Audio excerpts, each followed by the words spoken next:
ఓవైపు ఏమో శరద్ పవార్ వచ్చి ఏక్నాథ్ షిండే గారిని కలిశారు మొన్న, ఒక ఆయన ఛాంబర్లోకి వచ్చి.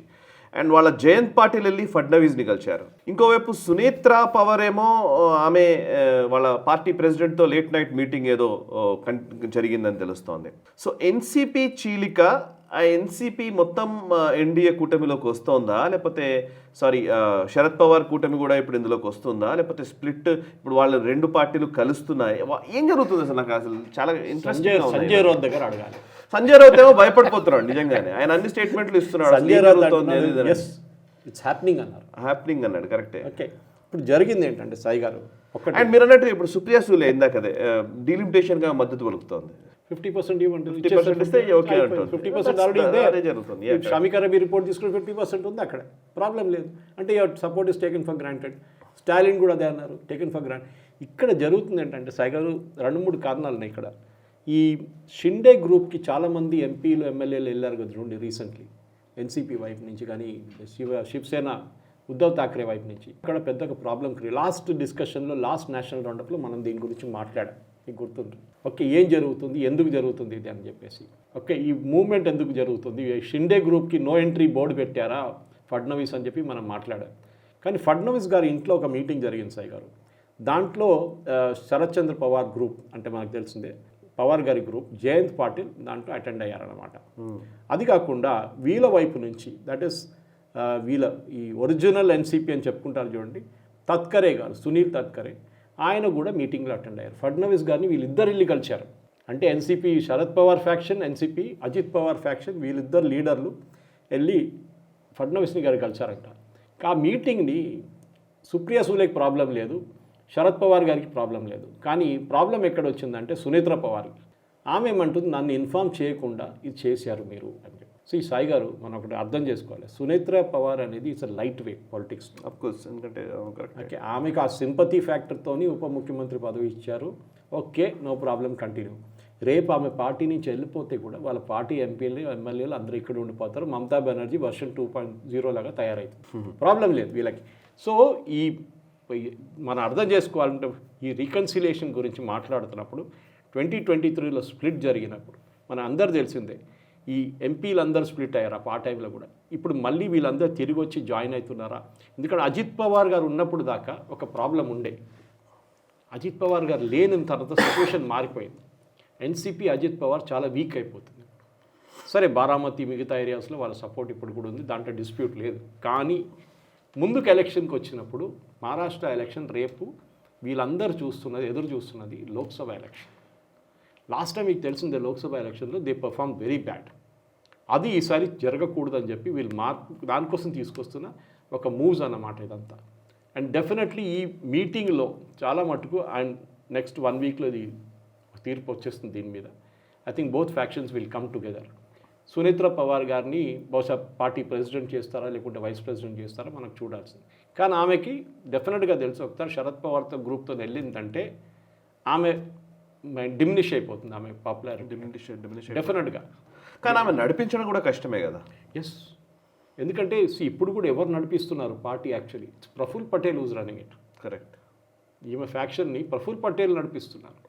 సో అది కాదు కదా, మనం అర్థం చేసుకోవాలి that she is not capable of running the party అని చెప్పేసి.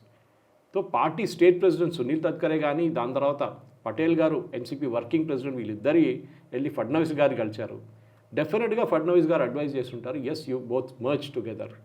ఎందుకంటే మళ్ళీ నెక్స్ట్ ఎలక్షన్లో ప్రాబ్లం ఉండదు. ఆల్రెడీ ఉద్ధవ్ థాక్రేని ఫినిష్ చేసేసారు కంప్లీట్గా. ఉద్ధవ్ థాక్రే పార్టీ లేదు. ఓకే, ఇప్పుడు దానికోసం సంజయ్ రౌత్ అంటున్నాడు, ఎస్ వాళ్ళిద్దరు కలుస్తున్నారులే కరెక్ట్గా అని చెప్పేసి. ఇది రేపు చూడండి సాయి గారు, స్టాంప్ పేపర్ మీద రాసిస్తాను, నెక్స్ట్ ఎలక్షన్ వచ్చేదాకా బహుశా ఉద్ధవ్ థాక్రే కూడా తిరిగి వస్తే ఐ వోంట్ బి సర్ప్రైజ్డ్. వచ్చి షిండే గారిని అంటారు మన ఇద్దరు కలిసి పోటీ చేద్దాం. ఎందుకంటే ఫ్యూచర్ లేదు, కాంగ్రెస్కి ఫ్యూచర్ లేదు అక్కడ. సో ఎన్సీపీ వాళ్ళు కలిసి ఏం చేసుకుంటారు? ఫ్యూచర్ లేదు. సో వాళ్ళు they are going for reconciliation. Uddhav Thackeray ఏం చేస్తారు? ఒంటరిగా పోటీ చేస్తారు అక్కడ. ఉద్ధవ్ థాక్రే స్ట్రెంగ్త్ అంతా ముంబైలో ఉంది, ముంబై నుంచి బయటికి ఆయనకు స్ట్రెంగ్తే లేదు. ఏం చేసుకుంటారు ఆయన బయట వెళ్ళి? ఇది ప్రాబ్లం. సో మహారాష్ట్రలో జరగబోయే నెక్స్ట్ ఒక 2-3 నెలల్లో మార్పులు చూడండి.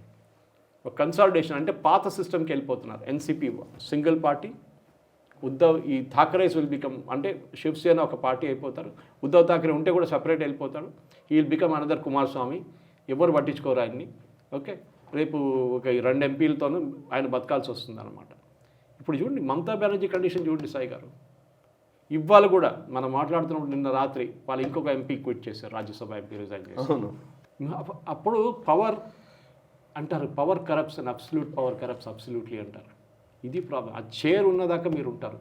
సునేత్ర పవార్ని ఒక రోజు డ్రాప్ చేశారనుకోండి క్యాబినెట్ నుంచి, నెక్స్ట్ డే ఆమెను ఎవ్వరు తిరిగి చూడరు. కంప్లీట్ ఎన్సీపీ శరద్ పవార్ వైపు వచ్చేస్తాడు. అది ఫడ్నవీస్ ఆర్గనైజ్ చేస్తారు. ఎందుకంటే ఫడ్నవీస్కి ఒక కోపం ఉంది సాయి గారు, మీకు గుర్తుంటుంది ఏక్ దిన్ కా సర్కార్ ఉండే ఆయనది, ఒకరోజు ఆయన మర్చిపోరు ఎప్పుడు, ఆయనతో ఏం జరిగింది ఆ రోజు అనేది. ఎవరు చేశారు? Ajit Pawar. And he will never forget him. అది ఒకటి ఉంది ఆయన. కానీ ఆయన పాపం చనిపోయారు, ఎప్పుడు ఏం చేద్దాం, ఆయన గురించి ఎందుకు మాట్లాడడం అని చెప్పేసి. కానీ మహారాష్ట్రలో ఎస్, ఎందుకంటే డీలిమిటేషన్ బిల్ ఒక సపోర్ట్ ఒకటి, అది ఇప్పుడు బిల్ అయిపోతుంది, పాస్ అయిపోతుంది. కానీ మిస్కమ్యూనికేషన్ ఏమి ఉండకుండా దానికోసం కలిశారంటున్నారు ఫడ్నవీస్ గారిని. మేము మిస్కమ్యూనికేషన్ ఉండకూడదు, that is why we are come and met you అని చెప్తున్నా. కానీ దీంట్లో ఒక పెద్ద పొలిటికల్ గేమ్ ఉంది. డెఫినెట్గా ఐ థింక్ మహారాష్ట్ర ఎలక్షన్స్లో, రాబోయే ఎలక్షన్స్లో బీజేపీకి 3 స్టేట్లో లాస్ట్ టైం లాస్ జరిగింది, పెద్ద loss. Uttar Pradesh, West Bengal, Maharashtra and to certain extent Rajasthan. ఈ 4 స్టేట్లు బీజేపీ చేతిలో ఉంది ఇప్పుడు. No excuses this time. ఈసారి గెలవాల్సిందే వాళ్ళు. 240 నుంచి 288కి వెళ్ళాలంటే బీజేపీ ఈ 4 స్టేట్ నుంచి గెలవాల్సి వస్తుంది. దాంట్లో ఉత్తరప్రదేశ్ ఇప్పుడు 2027లో ఎలక్షన్ ఉంది, దాంట్లో ఒకసారి it is like a semi-final. ఒకసారి బీజేపీ ఆ మ్యాజిక్ నెంబర్ కన్నా ఎక్కువ ఒక 2/3 మెజారిటీ దాకా వచ్చేస్తే సమాజ్వాదీ పార్టీ, కాంగ్రెస్ నడిమిట్లో ఒక ప్రాబ్లం నడుస్తుంది, దాన్ని ఎక్స్ప్లాయిట్ చేసుకుంటే ఈ నంబర్కి వచ్చేస్తారు. ఇది ఏ స్టేట్ చెప్పండి సాయి గారు, ఇప్పుడు ఏ స్టేట్లో అపోజిషన్ ఉన్నారని చెప్పండి? తమిళనాడులో విజయ్ ఉన్నారు, అంతే. కేరళలో యూడిఎఫ్, ఎల్డిఎఫ్ వాళ్ళు కొట్టుకుంటారు. కర్ణాటక, తెలంగాణ అంతే. జార్ఖండ్, హిమాచల్ ప్రదేశ్, చిన్న స్టేట్స్, అంటే బిగ్ స్టేట్స్. ఓకే, తీసుకుందాం హిమాచల్, జార్ఖండ్లో జాయింట్ వెంచర్ వీళ్ళిద్దరిది. ఇప్పుడు ఎక్కడుంది చెప్పండి? ఇది నెక్స్ట్ ఎలక్షన్స్ సాయి గారు. బీజేపీని ఒక మాట మనం అప్రిషియేట్ చేయాల్సింది. కమ్ వాట్ మేము కొంతమందికి నచ్చుకోవచ్చు, మోదీ గారు నచ్చరు, అమిత్ షా గారు నచ్చరు, బీజేపీ వాళ్ళ war mission is very powerful. Rahul Gandhi Thailand అక్కడక్కడ తిరుగుతున్నాడు, బీజేపీ వాళ్ళే నెక్స్ట్ ఎలక్షన్ ప్లాన్ చేస్తున్నారు. మనం గుర్తుపెట్టుకోవాలి, చిదంబరం గారు గోవాకి వెళ్ళి గవర్నమెంట్ ఫామ్ చేయమంటే హోటల్కి వెళ్ళి నిద్రపోయారు, పొద్దున్న లేవగానే గోవాలో బీజేపీ గవర్నమెంట్ ఫామ్ అయిపోయింది. ఇది మనం అర్థం చేసుకోవాలి. వాళ్ళు రూత్లెస్, ఒక అసాసిన్ టైప్ అన్నమాట. వాళ్ళు సుపారీ ఇచ్చినట్ల వెళ్ళి చేసి వస్తారు అంతే వాళ్ళు.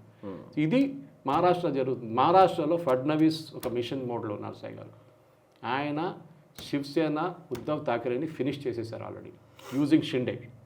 ఇప్పుడు అజిత్ పవార్ గ్రూప్ని, ఈయన ప్రఫుల్ పటేల్ని, తత్కరేని వాడుకొని వీళ్ళు they are bringing everybody and Supriya సూలేతో మాట్లాడుకున్నారు ఆల్రెడీ. సో ఎందుకంటే సుప్రియా సూలేకి మహారాష్ట్రలో ఎక్కువ పట్టలేదు.